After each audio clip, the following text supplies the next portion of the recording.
अस्सलाम वालेकुम। प्रोग्राम एक सवाल एक जवाब में प्रोफेसर हकीम अब्दुल हमीद राव आपकी खिदमत में हाजिर है। मैं सबसे पहले माजरत करना चाहता हूं कि मैं पिछले 2 दिनों से वीडियो नहीं दे सका, चूँकि हमने मोटापे पे इसको क्लोज करना था। मोटापे का चैप्टर चल रहा था, तो इसमें मैं कुछ चीज़ें एक दो वीडियो में बयान करके और इसका इलाज और इसका मुकम्मल तफसील आपसे करना चाहता हूँ। जिस तरह के औरतों का मोटापा है, उसमें औरतों के मोटापे में इसकी एक बड़ी वजह उसरुत तमस भी है। उसरुत तमस इस दौरे जदीद में 50% औरतें इस मर्ज में मुब्तला हैं, जिनमें 40% लड़कियां हैं। ये मर्ज दीगर कई अमराज की वजह से भी पैदा हो जाता है। माँ को अपनी आंखें खुली रखनी चाहिए। जब लड़की को पहली मर्तबा हैज आए, देखना चाहिए कि कितने रोज हैज जारी रहा।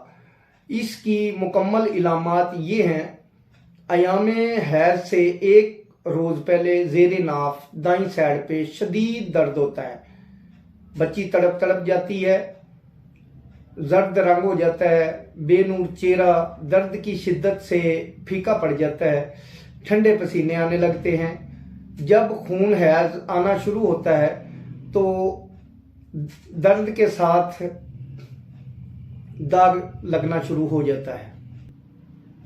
अगले रोज दर्द में थोड़ी सी कमियां होती है, एक दो गदियां बदल दी जाती हैं।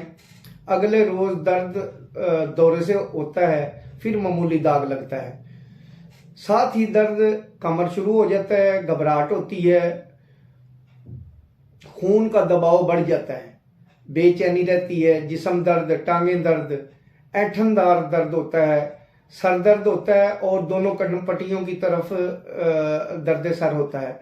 कभी हल्का बुखार आ जाता है। अगर यही कैफियत रहें और उसका इलाज ना किया जाए, या इलाज तो किया जाए लेकिन वो गलत, कैसे, जैसे ही दर्द हुई और कोई गोली वगैरह लेके दर्द को मकूफ कर लिया, तो यहीं से मोटापा होना शुरू हो जाता है।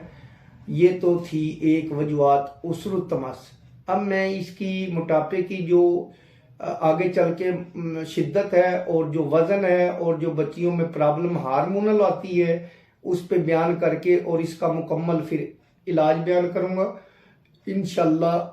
कल 2 वीडियो आएंगी, एक इसी के हवाले से होगी और एक जोड़ों के दर्द के हवाले से होगी। वस्सलाम।